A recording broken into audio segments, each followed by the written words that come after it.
பகவானே பிள்ளையாரப்பா, முருகா, இந்த உலகத்தில் இருக்கிற எல்லாரும் நல்லா இருக்கணும்ப்பா. என் பெத்தவங்க செஞ்ச புண்ணியத்தினாலையும் உங்க அனுகிரகத்தினாலையும் எங்களுக்கு பிறந்த 3 பிள்ளைங்களும் என் வார்த்தைக்கு மறுவார்த்தை பேசாத பிள்ளைங்களா வளர்ந்துருக்காங்க. என் மூத்த மகன் கார்த்திக் என் தங்கையோட மூத்த மகளை கல்யாணம் பண்ணிக்கிட்டு உங்களோட அருளால புள்ள குட்டிகளோட சந்தோஷமா இருக்கான்.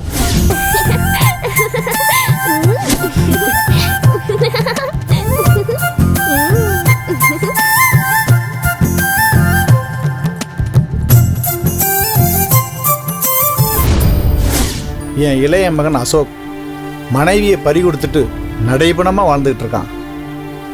அவனுக்கு மறுபடியும் நல்ல வாழ்க்கை அமைஞ்சு அவன் சந்தோஷமா வாழணும் சாமி.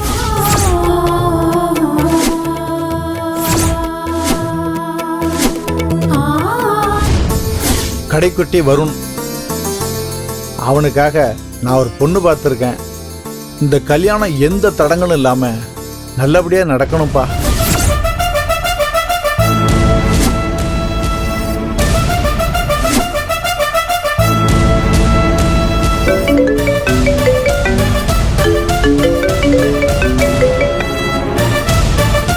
சார், நம்ம பெரிய அச்சீவ்மெண்ட் பண்ணியிருக்கோம் சார்.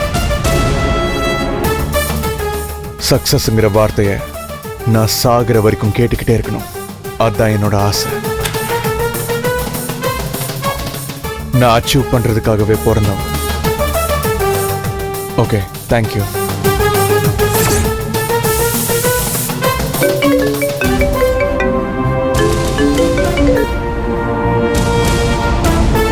வாழ்த்துக்கள் சார்.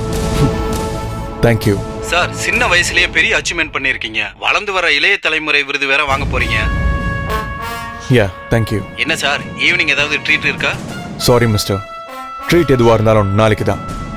ஏன்னா எங்க அப்பா ஈவினிங் ஒரு ஃபங்க்ஷனுக்கு போகணும்னு சொல்லியிருக்காரு.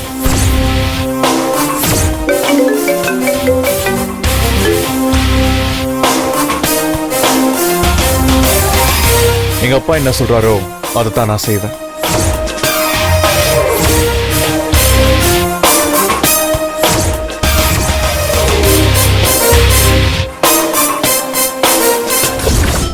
என் தங்கையோட இளைய மக ராகினி, அவன் நல்லபடியா காலேஜ் படிப்பை முடிச்சிட்டு பெரிய அதிகாரியா ஆகணுங்கிறது என்னுடைய கனவு. அதை நல்லபடியா நிறைவேற்றி கொடுப்பா.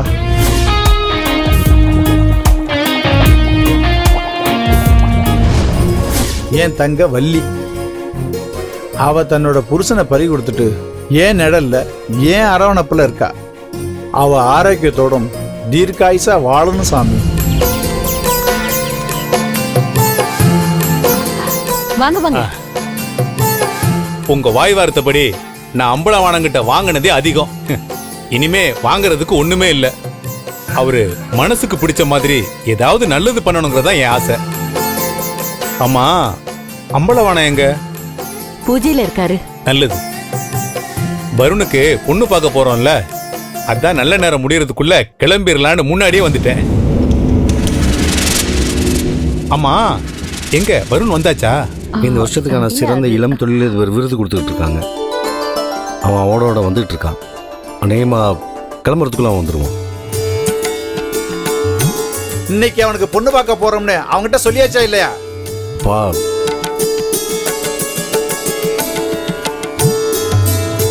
அது அப்பவே சொல்லியாச்சுப்பா. அப்புறம் ஏன் இன்னும் வரல? சரியான நேரத்துக்கு வரணுங்கிற அறிவு கூட இல்லாதவனுக்கு அவார்டு ஒன்று தான் குறைச்சலா? அவன் வர்றப்ப வரட்டும், நாம எல்லாரும் கிளம்பலாம். வேணும்னா அவன் பின்னாடி வந்து சேரட்டும். நாம வருவோம்னு அவங்க எல்லாரும் காத்துட்டு இருப்பாங்கல்ல.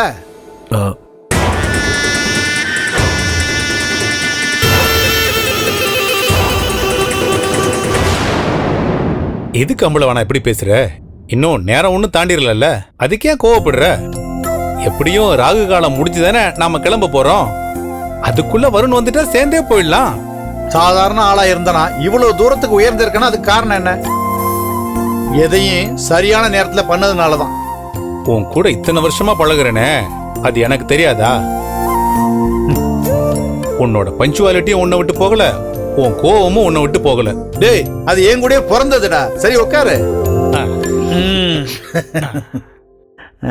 மாமா வாமா. லாக்டவுன் முடிஞ்சு நான் இன்னைக்கு தான் ஃபர்ஸ்ட் டே காலேஜ்க்கு போறேன். என்ன ஆசீர்வாதம் பண்ணுங்க. நல்லா இருமா. அம்மாடி, வீட்டுல இவங்களும் பெரியவங்க, இவங்கள்ட்ட ஆசீர்வாதம் வாங்கிட்டு போ. எல்லாம் நல்லபடியா சரி நடக்கும். மாமா, என்ன ஆசீர்வாதம் நல்லா பண்ணுங்க. இருமா, பத்திரமா போயிட்டு வா. ம். வரேன் மாமா. பாய் மாமா. பாய் தா.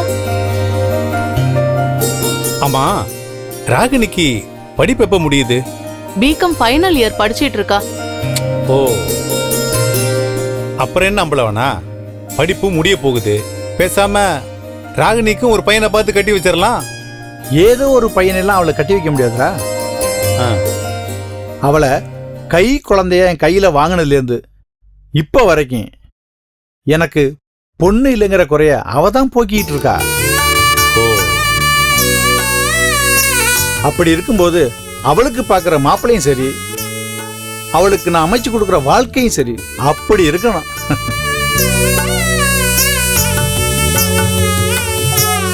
உன் மனசை பத்தி எனக்கு தெரியாதா?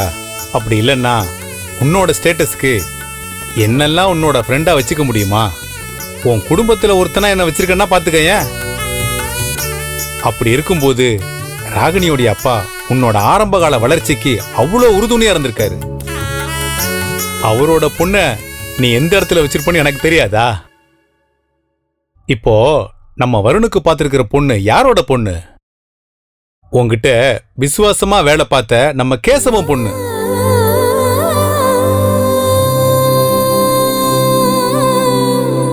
இவ்வளவு வசதியா இருந்தோம் உன் பையனுக்கு எடுக்கிற உன் மனசு வேற யாருக்கு வரும் சொல்லு? நான் என்னுடைய பெருந்தன்மையை காட்டிக்கிறதுக்காக இதை செய்யல சாமி. இது ஒரு வகையான நன்றி கடன். அவன் நல்லவனா இருக்க போய் தான் நான் தொழில ஒரு சமயம் நொடிச்சு போனப்ப என்னைய காப்பாத்திட்டு எந்த பிரதிபலனும் எதிர்பார்க்காமலே போயிட்டான். அன்னைக்கு அவன் நினைச்சிருந்தா எங்கூட பார்ட்னராகவே அவன் ஆயிருக்கலாம். ஏன்னா எனக்கு இருந்தது அவ்வளவு நெருக்கடி.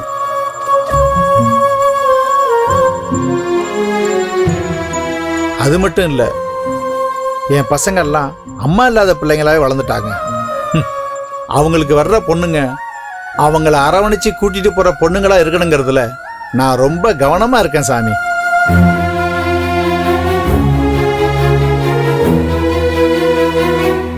மூத்தவனுக்கு என் தங்கச்சி பொண்ணையே கட்டி வச்சேன். ரெண்டாவது பையன் அசோக் வாழ்க்கை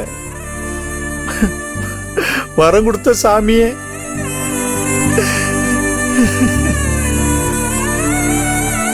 அட விடுப்பா, நல்ல விஷயமா கிளம்புற நேரத்துல எதுக்கு மனசு கலங்கிட்டு? எல்லாம் முடியட்டும், அப்புறமா பேசி அவனுக்கு இன்னொரு வாழ்க்கை அமைச்சு கொடுத்துடலாம். நிச்சயம் அமைச்சு கொடுக்கணும் சாமி. அவனை தனிமரமா மட்டும் விட்டுறவே கூடாது. அதனாலதான் வருணுக்கு கேசவ வீட்டுல பொண்ணு எடுக்கிறதுக்கு நான் முடிவு பண்ணது.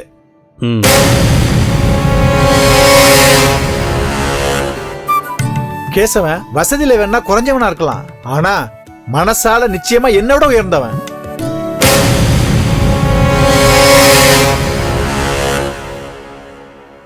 அவன் வளர்த்த பொண்ணு அப்படித்தானே இருக்கும். இந்த கல்யாணத்தை நல்லபடியா நடத்தி முடிச்சிட்டா நான் நிம்மதியா ஆயிடுவேன்.